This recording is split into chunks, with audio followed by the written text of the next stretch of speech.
ನಮಸ್ಕಾರ. ಇವತ್ತು ಅಪೀಲ್ಗಳ ಬಗ್ಗೆ 2 ಅಪೀಲ್ ಇದೆಯಲ್ಲ, ಆ ಬಗ್ಗೆ ಸ್ವಲ್ಪ ಮಾತಾಡೋಣ. ಸ್ವಲ್ಪ ತಿಳುವಳಿಕೆ ಯಾಕೆ ಮೂಡಿಸ್ಬಾರ್ದು ಅನ್ನಿಸ್ತು. ಆ ವಿಷಯದ ಬಗ್ಗೆ ಮಾತಾಡಬೇಕು ಅಂತ ತೀರ್ಮಾನ ಮಾಡಿದ್ದೀನಿ. ಮೊದಲಿಗೆ ತಮ್ಮಲ್ಲೆಲ್ಲ ಪ್ರಾರ್ಥನೆ, ಯಾರ್ಯಾರು ನನ್ನ ವಿಡಿಯೋ ನೋಡ್ತಾ ಇದ್ದಾರೆ ದಯಮಾಡಿ ನನ್ನ ಚಾನಲ್ಗೆ ಸಬ್ಸ್ಕ್ರೈಬರ್ಗಳಾಗಿ. ಈಗೆಲ್ಲ ನಿಮಗೆ ಗೊತ್ತಿದೆ, ನೀವು ಫಸ್ಟು ದಾವಾ ಹಾಕ್ತೀರ ಒಂದು ಕೋರ್ಟಲ್ಲಿ, ಮೊದಲನೇ ಕೋರ್ಟು, ಅದಕ್ಕೆ ಕೋರ್ಟ್ ಆಫ್ ಒರಿಜಿನಲ್ ಜೂರಿಸ್ಡಿಕ್ಷನ್ ಅಂತ ಕರಿತೀವಿ, ಹೌದಾ?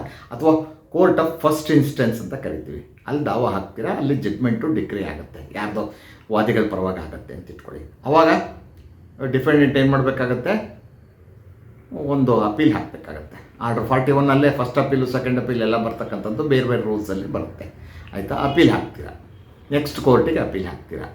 ಅಪೀಲ್ ಹಾಕೋದಕ್ಕೆ 90 ದಿವಸ ವಾಯಿದೆ, ಅಷ್ಟು ದಿವಸದೊಳಗೆ ಹಾಕಬೇಕು.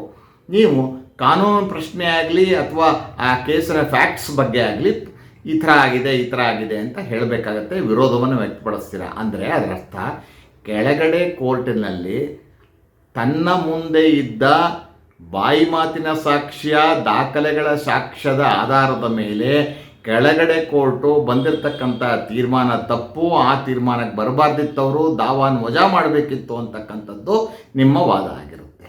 ಅದನ್ನು ಬೇರೆ ಬೇರೆ ಮೆಮೊರಂಡಮ್ ಆಫ್ ಅಪೀಲ್ ಅಂತ ಹಾಕ್ಬಿಟ್ಟು ನೀವು ಗ್ರೌಂಡ್ಸ್ಗಳು ಮಾಡ್ತೀರಾ. ಫ್ಯಾಕ್ಟ್ಸ್ ಆಫ್ ದಿ ಕೇಸ್ ಸ್ವಲ್ಪ ಹೇಳ್ತೀರಾ, ಅಂದರೆ ಏನು ಕೇಸಿನ ಸತ್ಯಸಂಗತಿ ಏನು ಅಂತ ಹೇಳಿಬಿಟ್ಟು, ತದನಂತರದಲ್ಲಿ ನೀವು ಗ್ರೌಂಡ್ಸು 1, 2, 3, 4, 5, 6, 7, 8 ಸಂದರ್ಭಕ್ಕೆ ತಕ್ಕಂತೆ ಗ್ರೌಂಡ್ಸ್ ಹಾಕ್ಬಿಟ್ಟು ಅಪೀಲ್ ಹಾಕ್ತೀರಾ. ಅದರಿಂದ ಕೆಳಗಡೆ ಕೋರ್ಟಿನ ರೆಕಾರ್ಡನ್ನು ಕಾಲ್ಫಾರ್ ಮಾಡಿ, ಇಂಟರ್ಫಿಯರ್ ಆಗಿ ಅದನ್ನು ರದ್ದು ಮಾಡಿ ಅಂತ ಕೇಳ್ಕೊಳ್ತೀರಾ, ಆಯಿತಾ? ಒಂದು.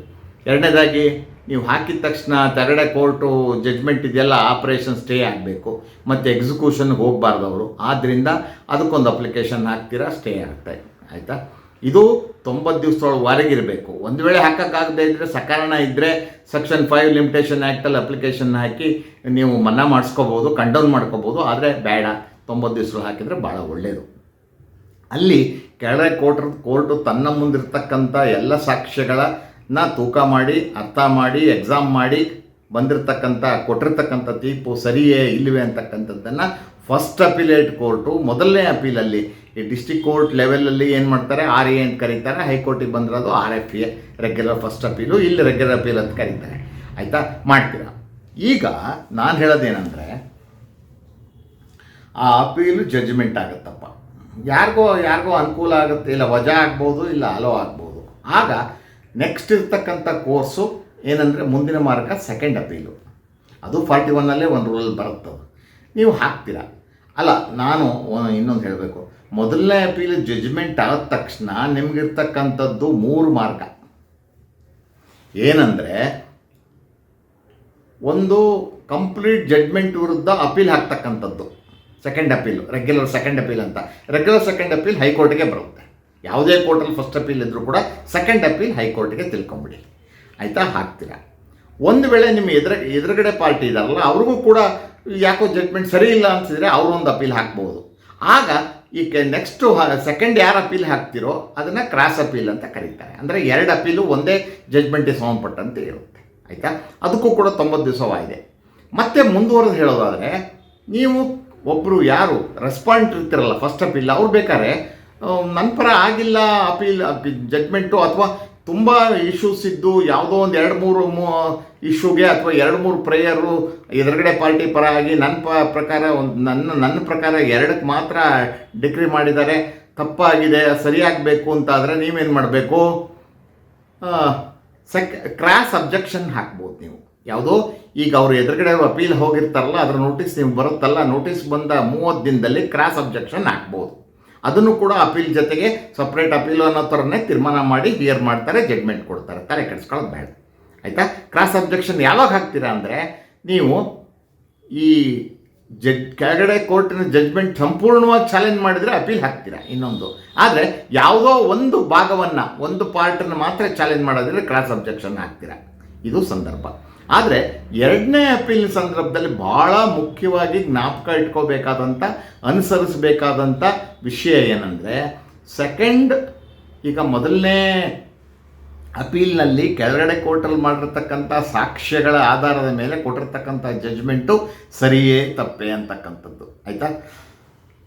ಅಲ್ಲಿ ಅಪ್ರಿಸಿಯೇಷನ್ ಎವಿಡೆನ್ಸ್ ಆಫ್ ಎವಿಡೆನ್ಸ್ ಅಂತ ಕರಿತೀವಿ. ಅಂದರೆ ತೆಗಡೆ ಕೋರ್ಟ್ರಲ್ಲಿ ಇರ್ತಕ್ಕಂಥ ಒಂದು ಏನು ಸಾಕ್ಷಿಗಳ ವಿಚಾರಣೆ ಆಗಿರುತ್ತಲ್ಲ ಅದನ್ನು ಕೂಡ ಓದಿ ಮಾಡಿ ಈ ಥರ ಹೇಳಿದ್ದಾರೆ ಆ ಥರ ಹೇಳಿದ್ದಾರೆ ಆ ಥರ ಹೇಳೋದ್ರಿಂದ ಈ ತೀರ್ಮಾನಕ್ಕೆ ಬರಬೇಕಾಗತ್ತೆ ಅನ್ನೋವಂಥ ಒಂದು ಕಾರಣಗಳು ಕೊಟ್ಟಿರ್ತಾರಲ್ಲ ಅದರ ವಿಚಾರಣೆ ಅದರ ಸುದ್ದಿಗೆ 2ನೇ ಅಪಿಲೇಟ್ ಕೋರ್ಟಿಗೆ ಹೋಗಲ್ಲ, 2ನೇ ಅಪೀಲಲ್ಲಿ ಹೋಗಲ್ಲ. ಅದು ಏನೂ ಇಲ್ಲ ಅಲ್ಲಿ, ಅದನ್ನು ನಿಮ್ಮ ಎವಿಡೆನ್ಸ್ ನೋಡೋಕ್ಕೆ ಹೋಗಲ್ಲ. ಆದರೆ ಒಂದೇ ಒಂದು ಪ್ರಶ್ನೆ ಇದು ಸ್ಯಾಟಿಸ್ಫೈ ಮಾಡಬೇಕು. ಬೇಸಿಕ್ಕಾಗಿ ಪ್ರೈಮಾ ಫೇಸಿ ಏನಂದರೆ ಈ 2ನೇ ಅಪೀಲಿಗೆ ನಾನು ಅಪೀಲ್ ಹಾಕೋದಕ್ಕೆ ಸಬ್ಸ್ಟ್ಯಾನ್ಷಿಯಲ್ ಕ್ವಶನ್ ಆಫ್ ಲಾ ಇದೆ, ಮಹತ್ತರವಾದ ಕಾನೂನು ಪ್ರಶ್ನೆ. ಕ್ವಶನ್ ಆಫ್ ಲಾ ಅಲ್ಲ, ಸಬ್ಸ್ಟ್ಯಾನ್ಷಿಯಲ್ ಕ್ವಶನ್ ಆಫ್ ಲಾ.